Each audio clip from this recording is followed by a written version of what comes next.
शांति। आज 19 मार्च 2024 की साकार मधुर महावाक्य है।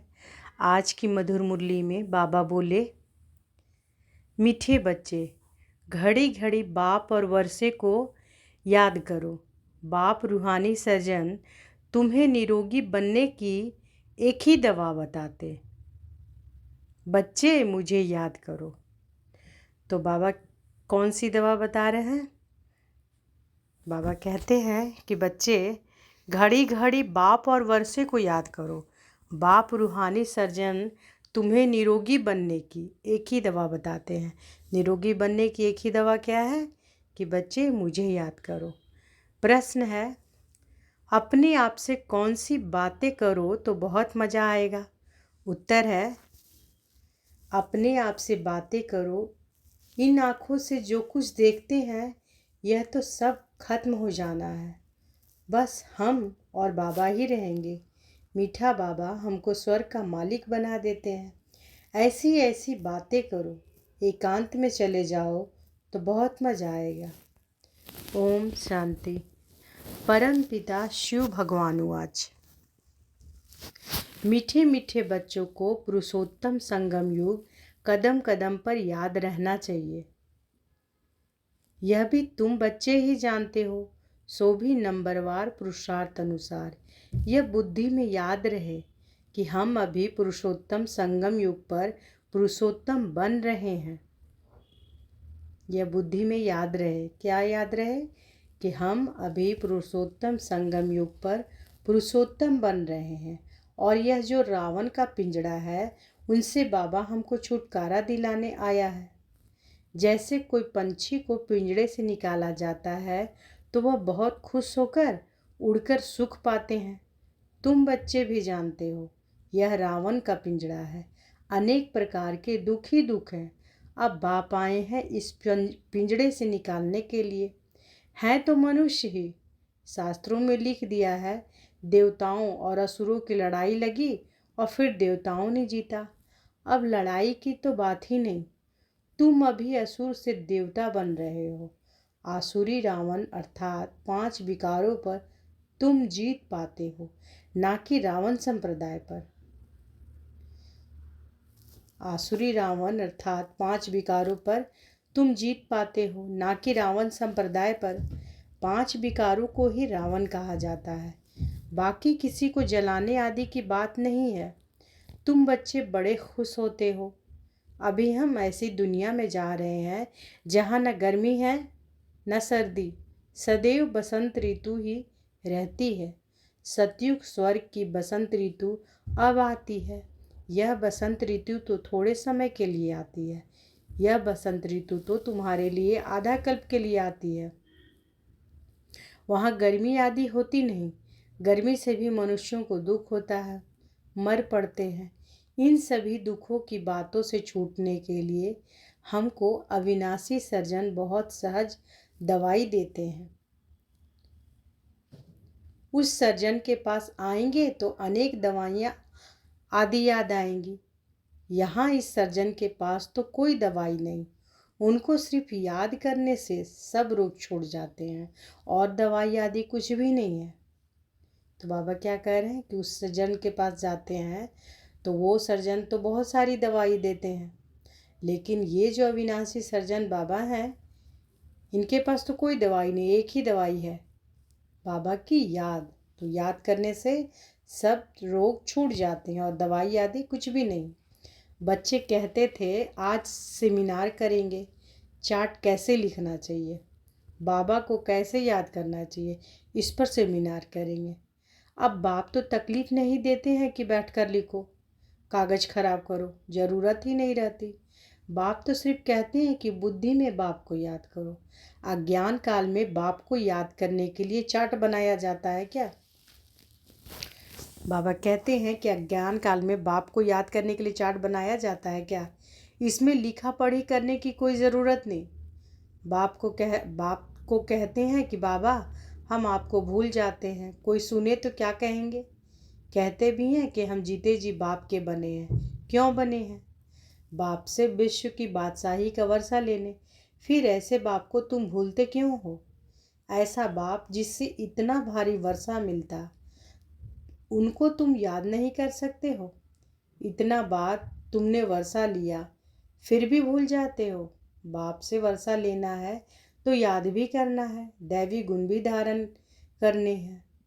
लिखना क्या है, यह तो हर एक अपने दिल से पूछे। नारद का भी मिसाल है, खुद कहते हैं कि बड़ा भक्त था। तुम भी जानते हो, जन्म जन्मांतर के हम पुराने भक्त हैं। हम मीठे बाप को याद कर कितना खुश होते हैं। जो जितना याद करते हैं वह लक्ष्मी नारायण को वरने लायक बनेंगे। जो जितना याद करते हैं वही लक्ष्मी नारायण को वरने लायक बनेंगे। कोई गरीब का बच्चा जाकर साहूकार की गोद लेता है तो कितना खुश होता है।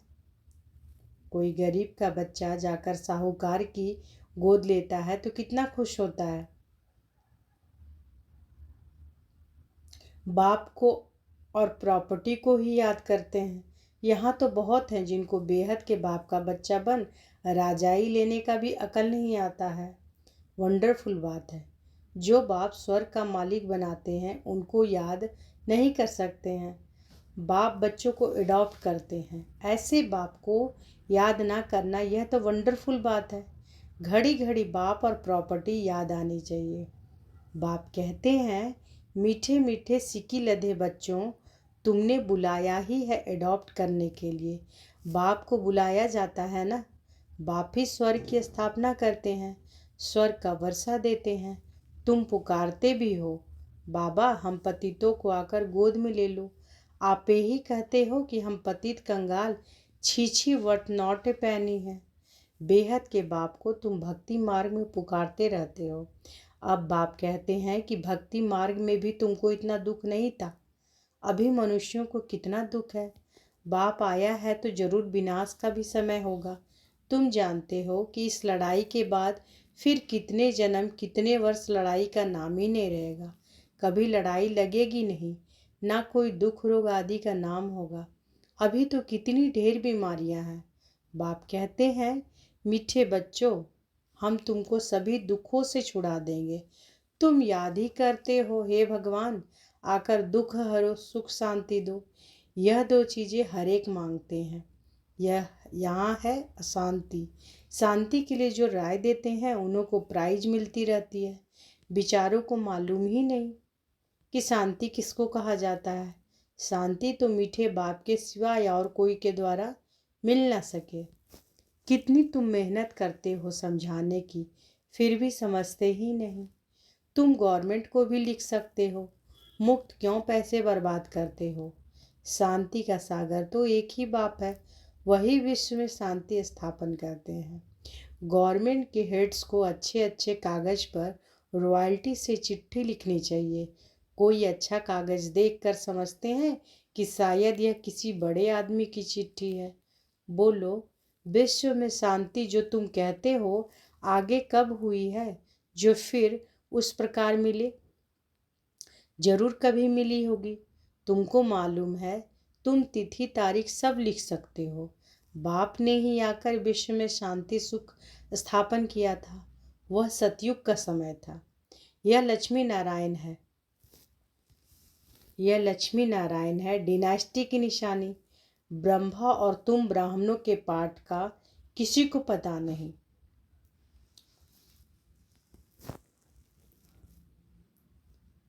तो बाबा क्या कह रहे हैं कि बाप ने ही आकर विश्व में शांति सुख स्थापन किया था।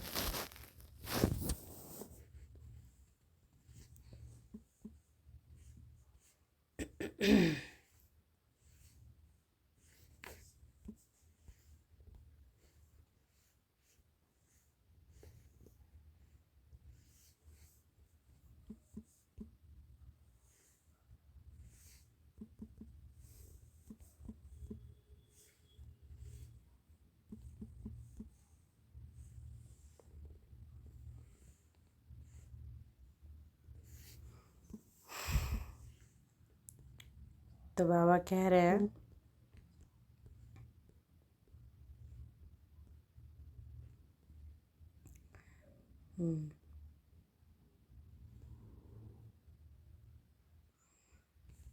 बाबा कहते हैं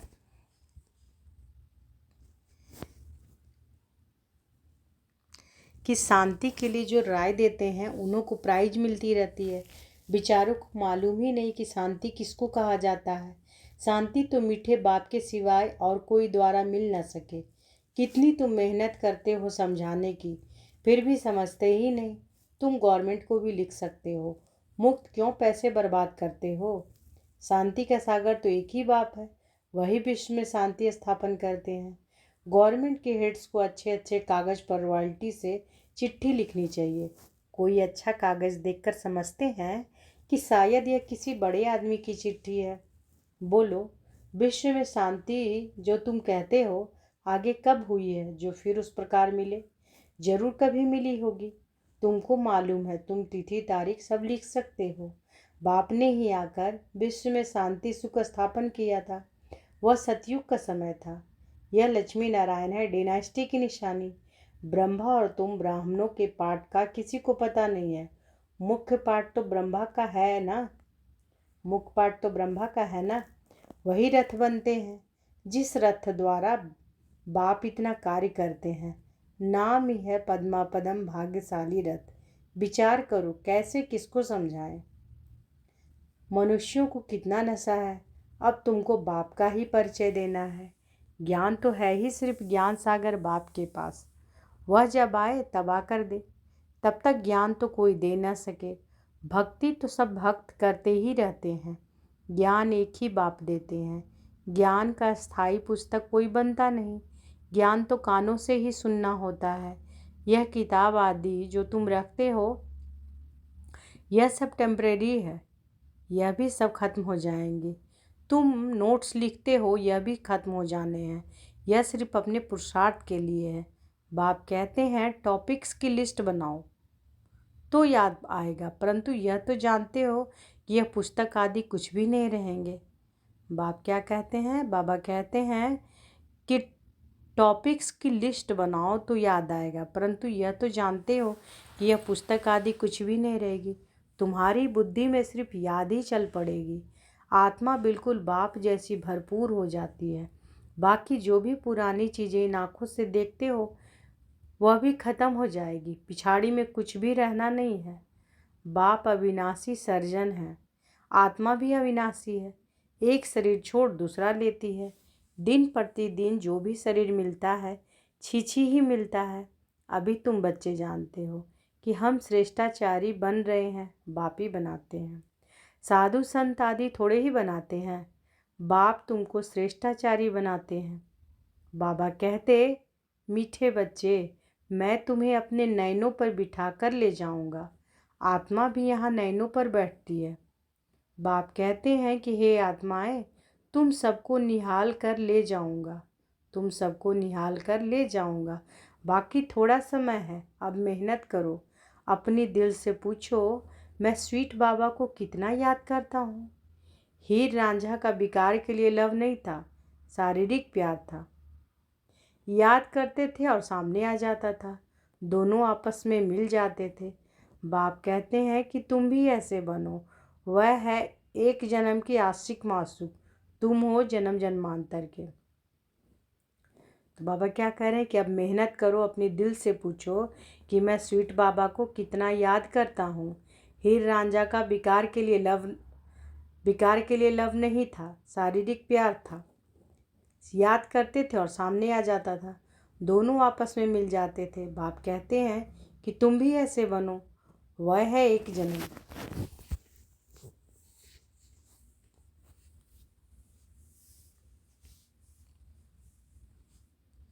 वह है एक जन्म के आशिक मासूक, तुम हो जन्म जन्मांतर के। यह बातें इस समय ही आती है। आशिक मासूक का अक्षर भी स्वर्ग में नहीं है, वह भी पवित्र रहते हैं। मनसा में ही ख्याल आते हैं। सामने देखा और खुश हुए। तुम बच्चों को देखने की तो कोई चीज़ नहीं। इस समय तुम सिर्फ अपने को आत्मा समझो और माशूक बाप को याद करो। आत्मा समझ बाप को बहुत खुशी से याद करना है। बाप समझाते रहते हैं कि भक्ति मार्ग में तुम ऐसे आशिक थे, माशूक पर कुर्बान जाते थे। आप आएंगे तो हे माशूक, हम तुम पर वारी जाएंगे। अब माशूक आया हुआ है सबको गोरा बनाने। जो जैसा है ऐसा बनाने की कोशिश करते हैं। तुम गोरा बनते हो, शरीर भी गोरा बनेगा। आत्मा में ही खाद पड़ती है। अब तुम मुझे याद करो तो खाद निकल जाएगी। यहाँ तुम बच्चे आते हो, एकांत बहुत अच्छी है। पादरी लोग भी पैदल करते हैं, एकदम साइलेंस में रहते हैं। माला हाथ में रहती है, कोई को देखते भी नहीं, धीरे धीरे चलते जाते हैं। वो लोग क्राइस्ट को याद करते रहेंगे। बाप को तो जानते ही नहीं, मेरे लिए तो कह देते कि नाम रूप से न्यारा है। अब बिंदी है तो देखेंगे क्या? बिंदी को कैसे याद करे, किसी को पता नहीं। तुमको अभी मालूम पड़ा है कि तुम यहाँ आते हो। मधुवन का तो गायन है, यह है सच्चा सच्चा मधुवन जहाँ तुम आते हो। जितना हो सके तुम एकांत में याद में रहो, किसी को भी देखो नहीं। ऊपर छतें तो पड़ी हैं, बाबा की याद में सवेरे छत पर चले जाओ, बड़ा मज़ा आएगा। कोशिश करो रात को 1-2 बजे जागने की। तुम नींद को जीतने वाले मशहूर हो। रात को जल्दी सो जाओ, फिर 1-2 बजे उठकर छत पर एकांत में याद की यात्रा करते रहो। बहुत जमा करना है। बाप को याद करते बाप की महिमा करने लग जाओ। आपस में ही राय करते रहो, बाबा कितना मीठा है। उनको याद करने से ही पाप कटेंगे। यहाँ बहुत जमा कर सकते हैं, यह चांस भी यहाँ अच्छा मिलता है। घर में तो तुम कर नहीं सकेंगे, फुर्सत ही कहाँ रहती है। दुनिया का वाइब्रेशन, वातावरण बहुत ख़राब रहता है। वहाँ इतनी याद की यात्रा नहीं होगी। अब इसमें लिखने की भी क्या बात है? आशिक माशूक लिखते हैं क्या? अंदर में देखो कि हमने किसको दुख तो नहीं दिया, कितनों को याद दिलाया। यहाँ हम आते हैं जमा करने, तो यहाँ कोशिश करो ऊपर छतों पर एकांत में जाकर बैठो, खजाना जमा करो। यह समय है ही जमा करने का। 7 रोज 5 रोज आते हो, मुरली सुनकर जाए, एकांत में बैठो। यहाँ तो घर में बैठे हो। बाप को याद करो तो तुम्हारा जमा हो जाए। बहुत माताएं बांधेलियाँ हैं, याद करती हैं शिव बाबा बंधन से छुड़ाओ। बिकार के लिए कितना मारते हैं। खेल दिखाया है ना, द्रौपदी के चिरहरे। तुम सब द्रौपदियाँ हो ना, तो बाप को याद करते रहना है। बाबा युक्ति तो बहुत बतलाते हैं, इसमें स्नान आदि की भी बात नहीं रहती। हाँ, पाखाना लैट्रिन में जाना होता है तो स्नान जरूरी है। मनुष्य तो स्नान के समय भी किसी देवता या भगवान को याद करते हैं। मुख्य बात है ही याद की। ज्ञान तो बहुत मिला हुआ है, 84 के चक्र का ज्ञान है। अपने अंदर में बैठ कर देखो, अपने से पूछो, ऐसा मीठा मीठा बाबा जो हमको स्वर्ग का मालिक बनाते हैं, उनको सारे दिन में कितना याद किया? मन भागता तो नहीं, कहाँ भागेगा। दुनिया तो है नहीं, यह सब खत्म हो जाना है। हम और बाबा ही रहने वाले हैं। ऐसे ऐसे अंदर में बातें करो तो फिर बहुत मज़ा आएगा। यहाँ जो भी आते हैं वो बहुत पुराने भक्त हैं, जो नहीं आते वह समझो कि आजकल के भक्त हैं, वह देरी से आएंगे। शुरू से भक्ति करने वाले जरूर बाप से वर्षा पाने आएंगे। यह गुप्त मेहनत है। जो धारणा नहीं करते हैं उनसे कुछ भी मेहनत नहीं। यहाँ तुम आते हैं ही रिफ्रेश होने। अपने से मेहनत करो। 1 हफ्ते में तुम इतना माल इकट्ठा कर सकते हो जो वहाँ 12 मास में नहीं। यहाँ 7 रोज में सारी कसर निकाल सकते हो। बाबा राय देते हैं। अच्छा, मीठे मीठे सिकी लदे बच्चों प्रति माता पिता बाप दादा का याद प्यार और गुड मॉर्निंग। रूहानी बाप की रूहानी बच्चों को नमस्ते। हम रूहानी बच्चों की रूहानी माता पिता बाप दादा को याद प्यार, गुड मॉर्निंग और नमस्ते नमस्ते नमस्ते। शुक्रिया बाबा, शुक्रिया। धारणा के लिए मुख्य सार पहला है, एकांत में बैठ बाप को याद कर कमाई जमा करनी है। अपने अंदर चेक करना है, याद के समय मन भागता तो नहीं है। हम कितना समय स्वीट बाप को याद करते हैं। दूसरा, सदा इसी खुशी में रहना है कि हमें बाबा ने रावण के पिंजड़े से मुक्त कर दिया। अभी हम ऐसी दुनिया में जा रहे हैं जहाँ न गर्मी है न सर्दी, जहाँ सदा ही बसंत ऋतु है। आज बाबा वरदान दिए हैं, मेरे को तेरे में परिवर्तन कर, बेफिक्र बादशाह बनने वाले खुशी के खजाने से भरपूर भव। मेरे को तेरे में परिवर्तन कर, बेफिक्र बादशाह बनने वाले खुशी के खजाने से भरपूर भव। जिन बच्चों ने सब कुछ तेरा किया वही बेफिक्र रहते, मेरा कुछ नहीं, सब तेरा है। जब ऐसा परिवर्तन करते हो तब बेफिक्र बन जाते हो। जीवन में हर एक बेफिक्र रहना चाहता है। जहाँ फिक्र नहीं वहाँ सदा खुशी होगी। तो तेरा कहने से बेफिक्र बनने से खुशी के खजाने से भरपूर हो जाते हो। आप बेफिक्र बादशाहों के पास अनगिनत अखुट अविनाशी खजाने हैं जो सतयुग में भी नहीं होंगे। स्लोगन है, खजानों को सेवा में लगाना अर्थात जमा का खाता बढ़ाना। खजानों को सेवा में लगाना अर्थात जमा का खाता बढ़ाना। तो आज के महावाक्य में बाबा क्या बोले कि घड़ी घड़ी बाप और वर्षे को याद करो। बाप रूहानी सर्जन तुम्हें निरोगी बनने की एक ही दवा बताते हैं, बच्चे मुझे याद करो। तो बाबा रूहानी सर्जन निरोगी बनने का कौन सा दवा बता रहे हैं कि बच्चे मुझे याद करो। घड़ी घड़ी क्या याद करना है? बाबा और वर्षे को याद करना है और अपने आप से बातें करनी है कि इन आँखों से जो देख रहा है वो कुछ भी नहीं रहेगा, बस मैं और बाबा, हम और बाबा ही रहेंगे। अच्छा, शुक्रिया बाबा, शुक्रिया। ओम शांति।